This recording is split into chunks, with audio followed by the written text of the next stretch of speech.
So this, at least, is supposed to be the successor to my last SSTO. It's the third model and the fifth iteration of that third model of these interplanetary cargo-carrying SSTOs.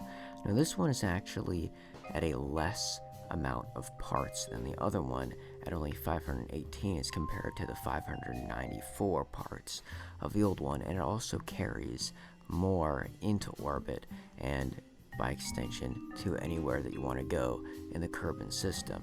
However, I will probably have to state that you do have to land on the moons or on other celestial bodies to refuel to get there. It's not just you get into orbit and you're as good as there. You have to do a lot of work to get this thing to actually go anywhere. But as you can see, I did a pretty standard ascension, and I'm putting myself into orbit right now. And as you can see, I actually have less leftover fuel in this model than in my previous one. Now, this is probably due to the fact that this one is smaller and it's carrying more cargo. But it's gonna have to do the same job. So, as was pointed out in the comments of my last video, it's actually a lot easier to get a rendezvous and land on Minmus than it is the Mun, even though the Mun is closer because you have to decelerate when you're going towards the Mun. You don't really have to decelerate all that much when going to Minmus, so this is what I'm doing here. Basically just doing the standardized periapsis kicks to get myself into the general vicinity of Minmus. Now, one thing I will mention is my inexperience once again. I actually used HyperEdit for like 4 straight years in KSP. I don't really remember all that much about how the orbital mechanics work. So actually getting that incline and, that tilt in the orbit of Minmus is going to be difficult for me. So I almost guarantee that I'm not doing this in the most efficient way. But eventually I do get an encounter with Minmus, and I do land, and I believe it only takes me one try, not even any quick saves or quick loads, and I'm able to do that. Now, I can't say the same for the rest of this mission. By all means, I do use quick loads and quick saves, and I guess I should probably get into what the mission is actually about. So, I want to deliver a space station in orbit of Gilly, which is the moon of Eve. Why this could be, I don't know, but maybe they just want something to where they can observe and ask questions into where the object came from. I mean, it's as good a reason as any. But anyways, that's the mission, mainly because it's more difficult to get one in orbit around Eve than it is around Gilly, and I don't want to have to go through doing that arrow break that I did to get into the Eve system, which you'll see shortly again. But anyways, the mission is to interact with Eve's sphere of influence, do an arrow break maneuver in Eve's atmosphere, maybe collect some samples there. I'm not in career mode, so I wouldn't do that here, but it is theoretically feasible. And then use my fuel to get myself into an orbit and intercept Gilly, and land on Gilly, refuel on Gilly, and put the space station in orbit. This is different from my last mission, as I'm not actually landing on the main body. In last mission, I actually landed on Duna, and then refueled on Duna and landed on Ike, but I can't do this time. And so as you can see here, I am doing my interplanetary burn, and it's taking ages, and I'll probably just cut that. I'll cut it all out. Amazing, maybe I should do that more often. Now nobody has to wait. But here is my arrow braking maneuver that I do. It took me a few tries to get this one right, for obvious reasons, but I'm able to use the shape of the vessel to slow myself down a little bit, saving myself a little bit of delta V. I don't really need to, but I feel like it's just that added bit of prestige, saying that I was within the atmosphere of Eve. And so here I am trying to get myself in the same inclination and eccentricity as Gilly.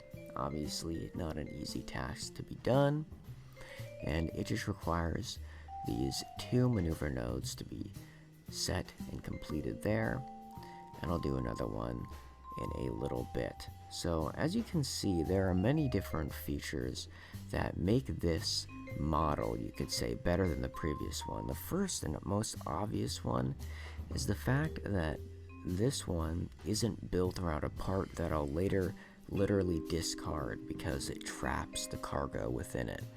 So it's actually basically functional as opposed to the other one, which really wasn't. This one isn't either, but it's very close to being functional.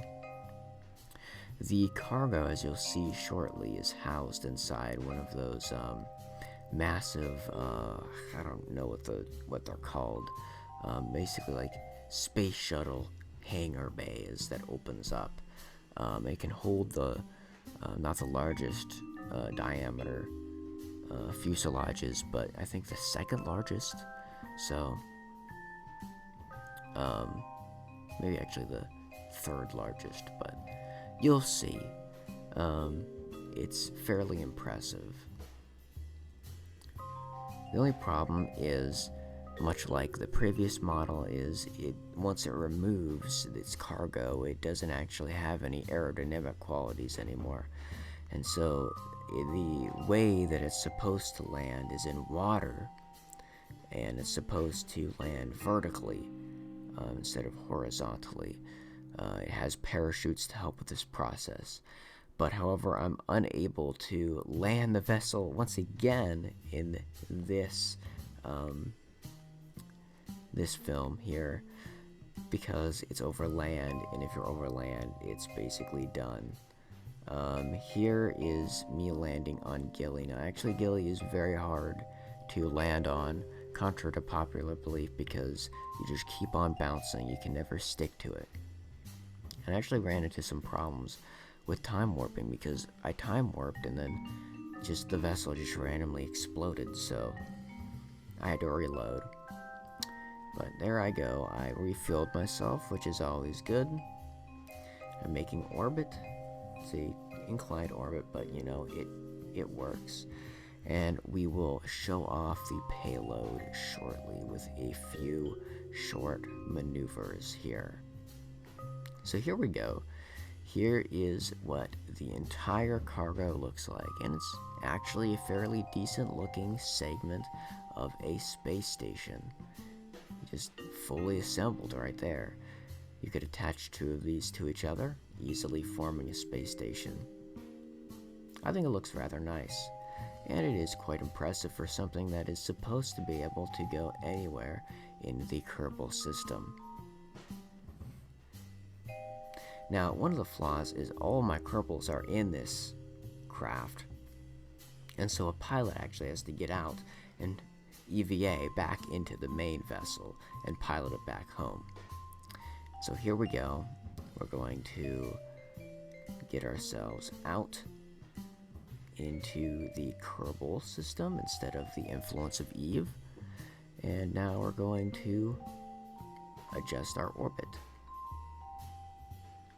which this takes significantly less time because I've turned on the Rapier engines to supplement the nuclear engines.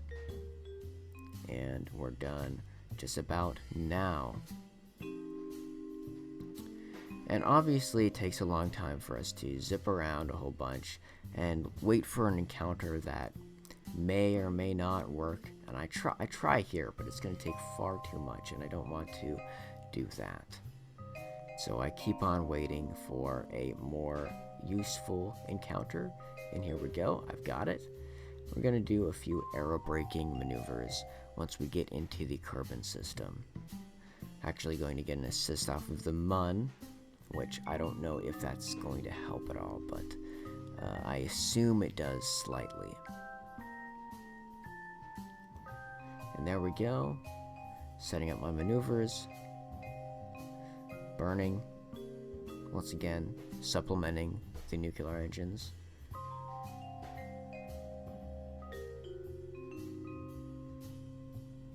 And once I get to the top, I set myself up for an intersection with the atmosphere, and here I go.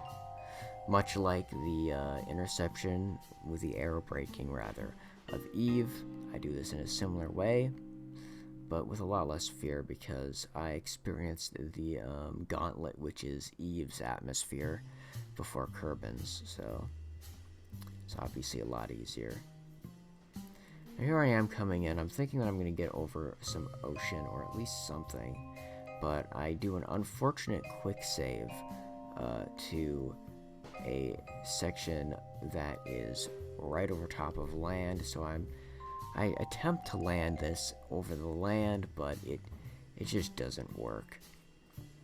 Another sad landing attempt, much like my previous SSTOs. There I am, frantically trying to get over that water there, but it's just not doing it in time. And besides, at this point, I think that I can easily land the thing down, which I cannot. Yeah, it's a lot harder than it looks.